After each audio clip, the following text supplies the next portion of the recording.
200 kilometre travel ചെയ്യാൻ പോവാൻ ഞങ്ങൾ ഫുഡ് കഴിക്കാൻ മാത്രം. ഞങ്ങളൊരു $50 പെട്രോൾ അടിച്ചു. മുന്നോട്ട് വരുന്ന ഓരോ ചെലവും എഴുതി കാണിക്കാം. 50 കിലോമീറ്റർ കഴിഞ്ഞപ്പോൾ തന്നെ ഞങ്ങൾ ചെറിയൊരു ബ്രേക്ക് എടുത്തു. നമ്മളിപ്പോൾ ടിറാവു എന്ന് പറയുന്ന ഒരു ചെറിയ ടൗണിലാണ്. 1800s ഈ ടൗൺ ബിൽഡ് ചെയ്യുമ്പോൾ ഇതിൻ്റെ പേര് ഓക്സ്ഫോർഡ് എന്നായിരുന്നു. ഇതുവഴി പോകുമ്പോൾ ഞങ്ങൾ സ്ഥിരം കോഫി കുടിക്കുന്ന പ്ലേസ് ആണിത്. അപ്പോൾ ഇതൊരു ഫേമസ് ബേക്കറിയാണ്. പക്ഷേ ഞങ്ങളൊരു കോഫി മാത്രമേ കുടിച്ചുള്ളൂ. ഒന്ന് വാഷ്റൂമിൽ പോകാമെന്ന് പറഞ്ഞപ്പോൾ ന്യൂസിലൻഡിൻ്റെ വിജനത കണ്ടില്ലേ. ഇതാണ് ഇവിടുത്തെ ഒരു പബ്ലിക് ടോയ്ലറ്റ്. നൈസല്ലേ കാണാൻ. അപ്പോൾ ഞാൻ പറഞ്ഞു വന്നത്, ഓക്സ്ഫോർഡ് എന്നുള്ള പേര് അവരുടനെ തന്നെ ടിറാവു എന്നാക്കി മാറ്റി. ടിറാവു എന്ന് പറയുന്നത് place of many cabbage trees എന്നാണ്. നമ്മുടെ നാട്ടിൽ കാണുന്ന പോലത്തെ ക്യാബേജ് അല്ല, ഇത് ഞാനിപ്പോൾ കാണിച്ചിരിക്കുന്ന പോലത്തെ ക്യാബേജ് ട്രീസ്. പോകുന്ന വഴിക്ക് ഞങ്ങൾ ഒരു ആടിൻ്റെ പ്രതിമ കണ്ടു. എന്താണെന്ന് അറിയാൻ വേണ്ടി ഞങ്ങൾ ജസ്റ്റ് ഒന്ന് കയറി നോക്കിയപ്പോൾ ഞങ്ങൾക്ക് മനസ്സിലായി ഇത് ഏകദേശം 350 ഏക്കറോളം വരുന്ന ഒരു വലിയ ഫാം ലാൻഡ് ആണെന്ന്. കിവി ഹാച്ചറി ഉൾപ്പെടെയുള്ള ഒരുപാട് എക്സ്പീരിയൻസസ് പ്രൊവൈഡ് ചെയ്യുന്ന ഒരു ഫെസിലിറ്റി ആണെന്ന് നമുക്ക് മനസ്സിലായി. രാവിലെ മുതലൊരു കോഫിയുടെ ബലത്തിൽ നിൽക്കുന്ന കാരണം ഒരു കോഫി ഷോപ്പ് കണ്ടപ്പോഴേ ഞങ്ങൾ അങ്ങോട്ടേക്ക് കയറി. അപ്പോൾ നമ്മൾ അവിടെ എത്തുന്നതിന് മുമ്പേ ചെറിയൊരു ബ്രേക്ക്ഫാസ്റ്റ് കഴിക്കാമെന്ന് വിചാരിച്ചു. അപ്പോൾ ബ്രേക്ക്ഫാസ്റ്റ് കഴിക്കുന്ന സമയത്ത് ഞങ്ങൾ ഈ സ്ഥലത്തെപ്പറ്റി ചെറുതായിട്ടൊന്ന് റിസർച്ച് ചെയ്തു. ഇപ്പം സമയം 10 മണിയായി. ഞങ്ങൾ വെബ്സൈറ്റിൽ കയറി നോക്കിയപ്പോൾ 10:30 കിവി ഹാച്ചറിയിലോട്ടുള്ളൊരു ടൂർ പോകുന്നുണ്ടെന്ന് ഞങ്ങൾക്ക് മനസ്സിലായി. അപ്പം തന്നെ ഞങ്ങളത് ബുക്കും ചെയ്തു. അവർ ഞങ്ങൾക്ക് 2 സ്റ്റിക്കേഴ്സ് തന്നു. അത് ഞങ്ങൾ ഒട്ടിച്ചു. ഇവിടുന്ന് ഫാമിൽ കൂടെ 5 minutes ഡ്രൈവ് ഉണ്ടെന്നാണ് അവർ ഞങ്ങളോട് പറഞ്ഞത്. ഞങ്ങൾക്ക് വേണ്ടി വെയിറ്റ് ചെയ്ത് നിന്ന വാനിലേക്ക് ഞങ്ങൾ എല്ലാവരും കയറി.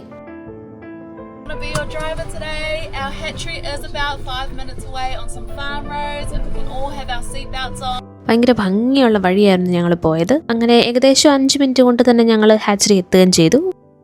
ഇവിടെ കിവിയെ പറ്റിയൊക്കെയുള്ള ഒരുപാട് ഫാക്ട്സ് ഒക്കെ എഴുതി വെച്ചിട്ടുണ്ട്. ഏകദേശം 30 മില്യൺ വർഷം എവല്യൂഷൻ ജേർണി ഉള്ളൊരു ബേർഡാണ് ഈ കിവി എന്നിവിടെ എഴുതി വെച്ചിട്ടുണ്ട്. മാത്രമല്ല ഇവർ ഡൈനോസേഴ്സിനോട് ഒരുപാട് കണക്റ്റഡ് ആണ് എന്ന് എഴുതി വെച്ചിട്ടുണ്ടായിരുന്നു. പക്ഷേ എനിക്ക് തോന്നിയൊരു ഫൺ ഫാക്റ്റ് എന്താണെന്ന് വെച്ച് കഴിഞ്ഞാൽ നമ്മുടെ ഭൂമിയിൽ ഇപ്പോൾ ഉള്ള മിക്ക ബേർഡ്സും ഡൈനോസേഴ്സുമായിട്ട് കണക്റ്റഡ് ആണ്. നമ്മുടെ വീട്ടിലൊക്കെയുള്ള കോഴികൾ പോലും ഡൈനോസേഴ്സുമായിട്ട് കണക്റ്റഡ് ആണ്. അപ്പോൾ അതുകൊണ്ട് അതൊരു വലിയ ഫാക്റ്റായിട്ട് എനിക്ക് തോന്നിയില്ല. പക്ഷേ കിവിയുടെ തന്നെ സൈസും അതിൻ്റെ മുട്ടയുടെ വലിപ്പവും അതിപ്പോഴത്തെ ഭൂമിയിൽ സർവൈവ് ചെയ്യാൻ കഷ്ടപ്പെടുന്ന കഥകളും ഒക്കെ കേട്ടപ്പോൾ അത് വളരെ ഫാസിനേറ്റിംഗ് ആയിട്ട് തോന്നി. നമ്മുടെ നാട്ടിലുള്ള ഒരു വലിയ പൂവൻകോഴിയുടെ സൈസാണ് ഈ കിവിക്ക്. പക്ഷേ ഫോട്ടോസിലൊക്കെ കാണുമ്പോൾ വളരെ ചെറിയൊരു ജീവിയായിട്ട് നമുക്ക് തോന്നും. പക്ഷേ അതിനേക്കാളും ഇൻട്രസ്റ്റിംഗ് ആയിട്ട് ഞങ്ങൾക്ക് തോന്നിയത് ശരിക്കുള്ളൊരു കോഴിയുടെയും ഒരു കിവിയുടെയും മുട്ട ഞങ്ങളുടെ കയ്യിൽ തന്നിട്ട് അത് കമ്പയർ ചെയ്യാൻ പറഞ്ഞപ്പോഴാണ്. നമ്മൾ കിവിയെ കണ്ട് പുറത്തിറങ്ങി. പുറത്ത് കിവിയുടെ മുട്ട പോലെ പണിത് വെച്ചിരിക്കുന്ന രൂപം ഉണ്ടായിരുന്നു. അതിൻ്റെ അകത്തൊക്കെ കയറി കിവി ഉണ്ടാക്കുന്ന ശബ്ദം അതിൻ്റെ അകത്ത് പ്ലേ ചെയ്യുന്നുണ്ടായിരുന്നു. അതൊക്കെ കണ്ട് നമ്മൾ അവിടുത്തെ സുവനീർ ഷോപ്പിലും കയറി കുറച്ച് ഷോപ്പിംഗ് നടത്തി പുറത്തിറങ്ങി. അപ്പോൾ നമ്മൾ കിവിയെ ഇതിനകത്ത് കയറിയാണ് കണ്ടത്. പക്ഷെ നമുക്ക് അതിൻ്റെ ഫോട്ടോയും വീഡിയോ ഒന്നും എടുക്കാൻ പറ്റില്ല. കാരണം അത് ഡാർക്ക് റൂമിൽ ഭയങ്കര സെൻസിറ്റീവ് ആണ്. ലൈറ്റൊക്കെ അടിച്ചാൽ പ്രശ്നമാകും എന്നുള്ളത് കൊണ്ട് നമുക്ക് അങ്ങനെ എടുക്കാൻ പറ്റില്ല. പക്ഷേ നമ്മൾ വിചാരിച്ച അത്ര ചെറുതൊന്നും അല്ല കിവി നല്ല വലുതായിരുന്നു. സംഭവങ്ങൾ അടിപൊളി. തിരിച്ചു പോകുന്ന ഡ്രൈവർ ഞങ്ങൾ ഒരു ഓസ്ട്രിച്ചിനെ കണ്ടു. ഇപ്പോൾ നിങ്ങൾക്കും കാണാം. ഹാച്ചറിയിൽ നിന്ന് തിരിച്ചെത്തിയപ്പോൾ തന്നെ ഞങ്ങൾക്ക് നന്നായി വിശന്ന് തുടങ്ങി. ഞങ്ങൾ തിരിച്ച് കാറിലോട്ട് പോകുന്ന വഴിക്ക് വളരെ പ്രൗഢിയുള്ളൊരു ആടിനെയും കണ്ടു. ഞങ്ങൾ വെബ്സൈറ്റിൽ കയറി നോക്കിയപ്പോൾ ഞങ്ങൾക്ക് മനസ്സിലായി ഇവിടെ വേറെയും കുറേ ഫാം ഷോ ഉണ്ടെന്ന്. തിരിച്ചു പോകുന്നതിന് മുന്നേ എന്തായാലും അതും കാണണം. പക്ഷേ ഇപ്പം ആദ്യം ഫുഡ്. അപ്പോൾ നമ്മളിപ്പോൾ യാത്ര ചെയ്ത് എത്തിയിരിക്കുന്നത് റൊട്രോവ എന്ന് പറഞ്ഞൊരു സിറ്റിയിലാണ്. സൾഫർ സിറ്റി എന്നാണ് റൊട്രോവ അറിയപ്പെടുന്നത്. അതിൻ്റെ റീസൺ ഞാൻ പിന്നെ പറയുമല്ല കാണിച്ചു തരാം. പല സമയത്തായിട്ട് ഞങ്ങളിവിടെ വന്നതുകൊണ്ട് തന്നെ ഞങ്ങൾക്ക് ഒരുപാട് മെമ്മറീസ് ഉള്ള സ്ഥലമാണ് റൊട്രോവ. നിങ്ങൾക്കൊക്കെ അറിയാമായിരിക്കും, നമ്മുടെ ലൈഫ് ഓഫ് ജോസൂട്ടി എന്ന് പറയുന്ന പടം ഷൂട്ട് ചെയ്തതും റൊട്രോവയിൽ തന്നെയാണ്. അപ്പം ഞങ്ങൾ അവിടെ നിന്ന് ഇറങ്ങി കുറച്ച് ദൂരം വന്നപ്പോൾ തന്നെ ഞങ്ങൾക്ക് നന്നായിട്ട് വിശന്നു തുടങ്ങി. ഓടിച്ചു പോകുമ്പോൾ കണ്ടൊരു സാറ്റർഡേ മാർക്കറ്റിലോട്ട് ഞങ്ങൾ വണ്ടി നിർത്തി. 3 സ്ക്യൂർ പേർഷ്യൻ കബാബ്, ഒരു ചിക്കൻ ഷവർമ. അപ്പോൾ നമ്മുടെ നാട്ടിൽ കിട്ടുന്ന അറബിക് ഷവർമ എന്ന് പറഞ്ഞൊരു സാധനം ഈ രാജ്യത്ത് കിട്ടാത്തതുകൊണ്ട് തന്നെ എവിടെയെങ്കിലും ഷവർമ ഉണ്ട് അപ്പം നമ്മൾ അത് പോയി വാങ്ങിക്കും അല്ലേ. അടുത്തുള്ള ഒരു പാർക്കിലിരുന്ന് ഞങ്ങൾ ആ ഫുഡെല്ലാം കഴിച്ചു തീർത്തു.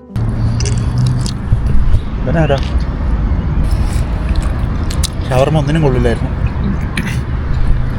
സ്ക്യൂവറും അത്ര വലിയ ഗുണമൊന്നുമില്ലായിരുന്നു.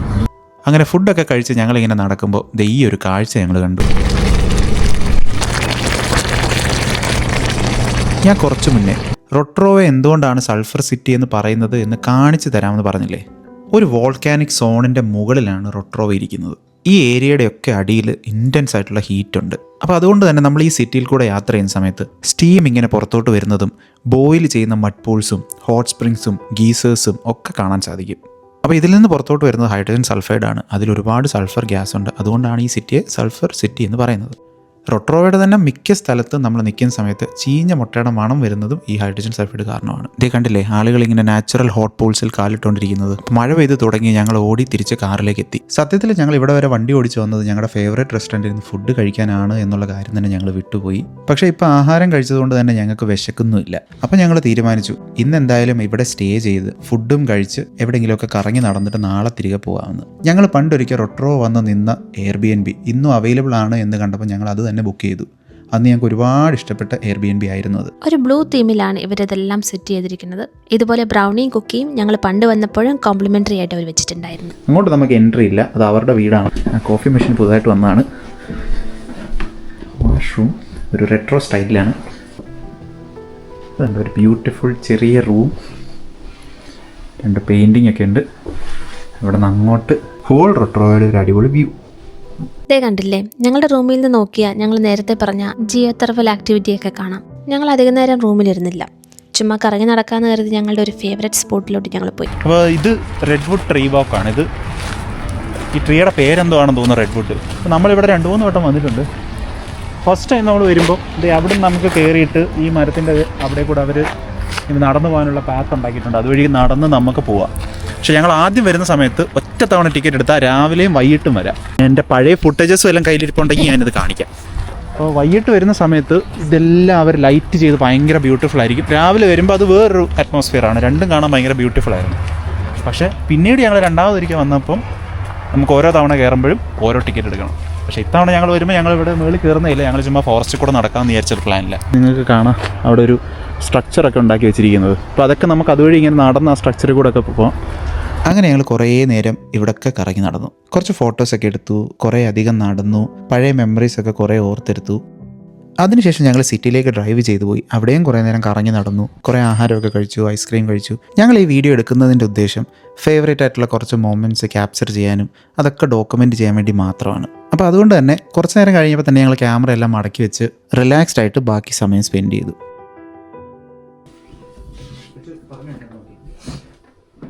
ഇപ്പൊ രാവിലെ എന്നിട്ട് ഞങ്ങളുടെ ബ്രേക്ക്ഫാസ്റ്റ് കഴിഞ്ഞു. എങ്ങനെ ഇരിക്കുന്നു? ഞങ്ങൾ നോർമലി ഏത് എയർബിഎൻബി താമസിച്ചാലും ആ എയർബിഎൻബി ഫുള്ള് വൃത്തിയാക്കി ഇറങ്ങുന്നതിന് മുമ്പേ ഫുള്ള് വൃത്തിയാക്കി അവർക്ക് എന്തെങ്കിലും ചെറിയ ബിസ്ക്കറ്റോ അങ്ങനെ എന്തെങ്കിലും സംഭവം ഗിഫ്റ്റായിട്ട് വെച്ചിട്ടാണ് സാധാരണ പോകുന്നത്. ഇന്ന് പക്ഷേ ഞങ്ങളൊന്നും വാങ്ങിച്ചിട്ടില്ല, കാരണം ഞങ്ങൾ ഇന്നലെ രാത്രി ഒരുപാട് ലേറ്റായിട്ടാണ് സിറ്റിക്ക് ഇറങ്ങി വന്നത്. അപ്പോൾ ഇന്ന് ഏതായാലും ഞങ്ങൾ എത്രയും പെട്ടെന്ന് പുറത്തിറങ്ങാണ് ഇന്നത്തെ പരിപാടിക്ക് വേണ്ടിയിട്ട്. നമുക്ക് ഇറങ്ങാം. ഈ കീയുടെ ലോക്ക് നമുക്ക് തരും. അത് തുറന്നു കഴിഞ്ഞാൽ ഈ വീടിൻ്റെ താക്കോല് നമുക്ക് കിട്ടും. നമ്മൾ പോകാൻ നേരം അതേപോലെ തുറന്നിട്ട് വിളിക്കുക. അങ്ങനെ ഞങ്ങൾ ഇവിടുന്ന് ഇറങ്ങി. ഇത് ഈ കാണുന്നത് ഞങ്ങളുടെ പഴയ ഫോട്ടോയും അതിൽ ഞങ്ങളുടെ പഴയ കാറുമാണ്. അങ്ങനെ ഞങ്ങൾ വീണ്ടും അഗ്രഡോമിലെത്തി ഫാം ഷോ ബുക്ക് ചെയ്തു. അങ്ങനെ ഞങ്ങൾക്ക് വീണ്ടും നെഞ്ചത്തൊട്ടിക്കാനുള്ള സ്റ്റിക്കറൊക്കെ കിട്ടി. ഇവളെന്തിനാ ഇൻ്റർവ്യൂവിന് പോകുന്ന വേഷം ഇട്ടുകൊണ്ട് ഇവിടെ നിൽക്കുന്നത് നിങ്ങൾക്ക് തോന്നുന്നുണ്ടെങ്കിൽ, ഞങ്ങൾ ഒട്ടും പ്രിപ്പയർഡ് അല്ലാതെ വന്ന ട്രിപ്പ് ആയതുകൊണ്ട് തന്നെ വണ്ടിയിൽ കിടന്ന എക്സ്ട്രാ പെയർ ഓഫ് കുപ്പായമാണ് ഞങ്ങൾ രണ്ടുപേരും ഇട്ടിരിക്കുന്നത്. അങ്ങനെ ഫാം ഷോ കാണാൻ ഞങ്ങൾ അകത്ത് കയറി. ഇവിടെ ഓരോ സീറ്റിലും ഹെഡ്ഫോൺ വെച്ചിട്ടുണ്ട്. പല ഭാഷ സംസാരിക്കുന്ന ആളുകൾക്ക് ഇത് ഉപയോഗിക്കാം. അധികം ആൾ കാണില്ലെന്ന് ഞങ്ങൾ കരുതിയെങ്കിലും പെട്ടെന്ന് ഹോള് നിറഞ്ഞു. ഓരോ ആടുകളായിട്ട് കയറി വന്ന് സ്റ്റേജിൽ നിറഞ്ഞു. ഹെഡ്ഫോണൊക്കെ വെച്ച് ഞങ്ങൾ പ്രസൻറ്റർ പറയുന്നത് കേട്ടിരുന്നു. ഒരു ഷീപ്പിനെ എങ്ങനെയാണ് ഷിയർ ചെയ്യുന്നതെന്നും പല ക്വാളിറ്റിയിലുള്ള വൂൾ എങ്ങനെ കിട്ടുമെന്നും പ്രസൻറ്റർ എക്സ്പ്ലെയിൻ ചെയ്തു. ഷിയർ ചെയ്ത വൂൾ എത്രത്തോളം സോഫ്റ്റ് ആണെന്ന് കാണിക്കാൻ ഞങ്ങൾക്ക് എല്ലാവർക്കും അത് പാസ് ചെയ്ത് തന്നു. പലപ്പോഴും ന്യൂസിലൻഡിൽ പോയി എന്ത് എക്സ്പീരിയൻസ് ചെയ്യുമ്പോഴും നമുക്ക് തോന്നുന്ന ഒരു കാര്യമാണ് അവർ കുട്ടികളെ എൻ്റർടൈൻ ചെയ്യാൻ ഒരുപാട് എഫേർട്ട് എടുക്കുന്നുണ്ട് എന്ന്. ഇതിൻ്റെ കാരണം മിക്ക ആളുകളും ഫാമിലി ആയിട്ടാണ് വരുന്നത്. കുട്ടികൾ ഹാപ്പി ആയിട്ടാണ് പോകുന്നതെങ്കിൽ മിക്ക ആളുകളും അതിനൊരു പോസിറ്റീവ് റിവ്യൂ ആയിരിക്കും കൊടുക്കാൻ പോകുന്നത്. നമ്മുടെ നാട്ടിലൊക്കെ പല സ്ഥലത്തും ഉപയോഗിക്കാൻ പറ്റുന്ന ഒരു ബിസിനസ് സ്ട്രാറ്റജിയാണ് എന്നും തോന്നിയിട്ടുണ്ട്.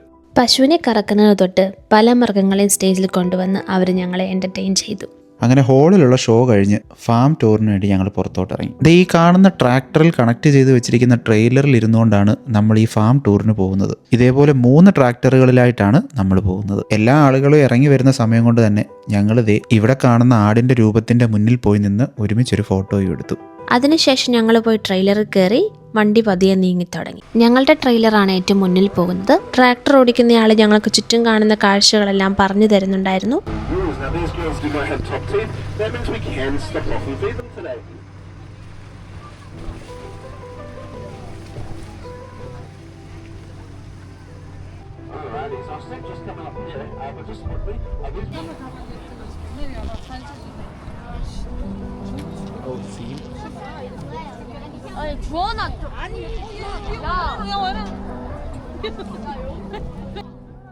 അങ്ങനെ വണ്ടി ഓടിച്ച് അവർ ഞങ്ങളെ ആടുകളുടെ ഇടയിൽ കൊണ്ടുവിട്ടു.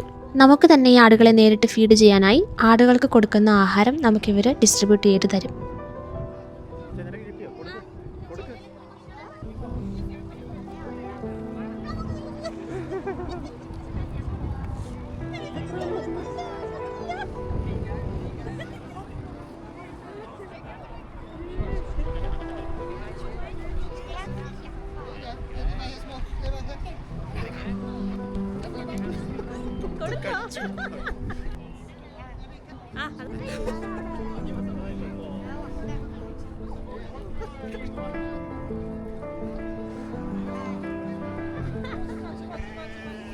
അങ്ങനെ ഞങ്ങൾ വീണ്ടും യാത്ര തുടർന്നു.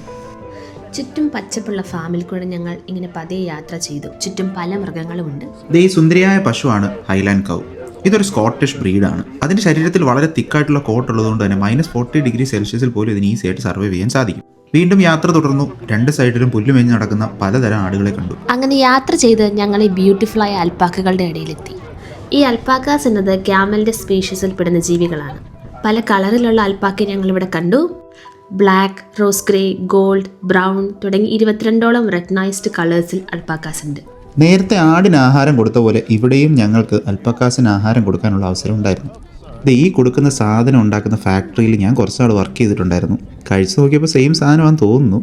നമ്മളെ പോലെ തന്നെ പേഴ്സണൽ സ്പേസ് ഇഷ്ടപ്പെടുന്ന ജീവികളാണ് അൽപ്പക്കാസ്. അവരുടെ ഒരുപാട് അടുത്ത് ചെന്നാൽ ഇങ്ങനെ ഒരു പേഴ്സണൽ സ്പേസ് മെസ്സേജ് പോലെ നമ്മളെ തുപ്പും എന്ന് പല സ്ഥലത്തും കേട്ടിട്ടുണ്ട്.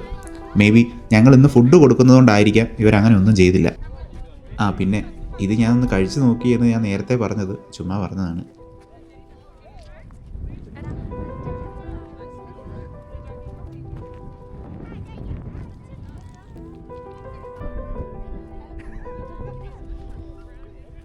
ഞങ്ങളിങ്ങനെ കഥ പറഞ്ഞ് നിൽക്കുന്ന സമയത്ത് അവിടെ കുറേ മാനുകൾ നിൽക്കുന്നത് കണ്ടു.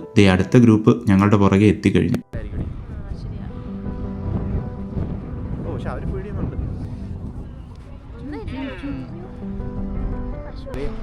ദൂരെ എന്തോരം മലകൾ കാണാം. ആ മലയിലൊക്കെ ഷീപ്പ് ഗ്രേസ് ചെയ്ത് നടക്കുന്നത് ഞങ്ങൾക്ക് കാണാം. പക്ഷെ ക്യാമറയിൽ എത്രത്തോളം കാണാൻ പറ്റുമെന്ന് അറിയില്ല. ഹലോ, എന്തുവാ? എവിടെ പോവാ?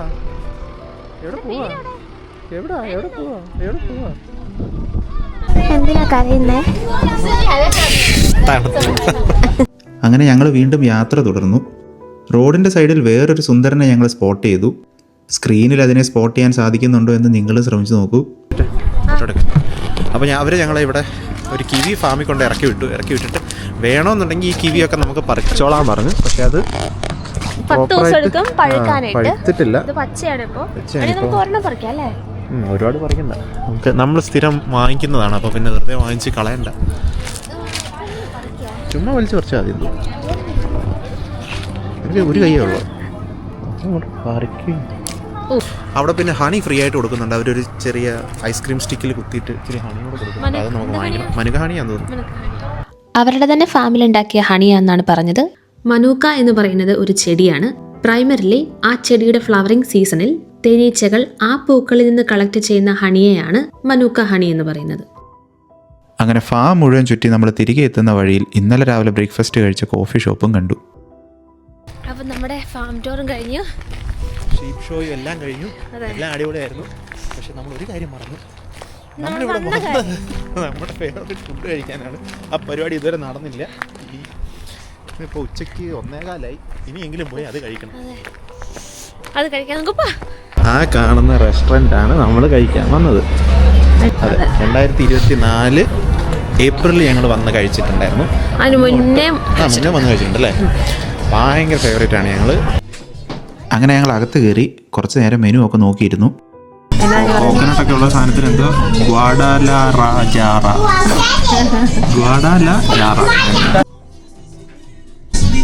ഒരു വെർജിൻ മൊയ്ത്ത പറയുന്നുണ്ടായിരുന്നു. അത് ഞങ്ങൾ ഓർഡർ ചെയ്ത ഫുഡൊക്കെ വന്നു. ബീഫ് കസഡിയും ചൊറീസോ മീൻസിന്റെ ടാക്കോസും.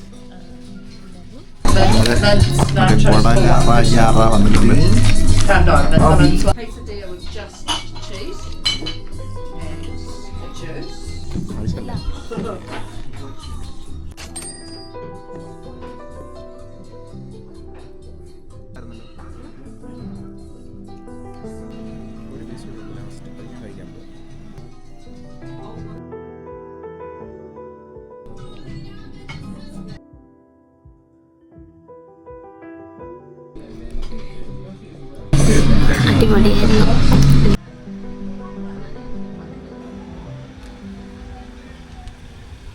$71 ആയത്. ഈ ചൊറീസോ എന്ന് പറയുന്ന സാധനം എന്താണ് ബീഫിൻ്റെയും പോക്കിൻ്റെയും എന്തോ ഒരു മിക്സാണ്. നമുക്ക് രണ്ടും ഭയങ്കര ഇഷ്ടപ്പെട്ടു. ആക്ച്വലി നാച്ചോസും കൂടെ കഴിക്കണമെന്ന് ആഗ്രഹം ഉണ്ടായിരുന്നു, പക്ഷേ വയറില്ലായിരുന്നു. പിന്നെ കുറേ നേരം ഞങ്ങളിരുന്ന് ആലോചിച്ചു ടേക്ക് അവേ എടുക്കണമെന്നുള്ളത്. പക്ഷേ പിന്നീട് ടേക്ക് അവേ എടുക്കണ്ടെന്ന് തീരുമാനിച്ചു. കാരണം നമ്മളങ്ങ് വീട്ടിൽ ചെല്ലുമ്പോഴത്തേക്ക് അത് ചിലപ്പം തണുത്തു പോകുമായിരിക്കും. കഴിക്കാൻ കൊള്ളില്ലായിരിക്കും. അല്ലെങ്കിൽ ഓക്കെ, നമ്മുടെ മെക്സിക്കൻ ഫേവറേറ്റ് ഫുഡും കഴിച്ചു. ഇനി നമ്മൾ തിരിച്ചു പോവാം. പോയേക്കാം. ഓക്കെ ഡി, പക്ഷെ നീ വീഡിയോ തുടങ്ങിയ സമയത്തേ നമ്മുടെ ഫേവറേറ്റ് ഫുഡ് കഴിക്കാനായിട്ട് 200 കിലോമീറ്റർ യാത്ര ചെയ്യുമെന്നല്ലേ പറഞ്ഞത്? അതെ, പക്ഷേ 100 കിലോമീറ്റർ അല്ലേ ഉള്ളൂ. 100 കിലോമീറ്റർ ഇങ്ങോട്ടും ഇപ്പൊ തിരിച്ചു പോകണ്ടേ വീട്ടിലോട്ട്? അപ്പൊ 100, 200. Okay okay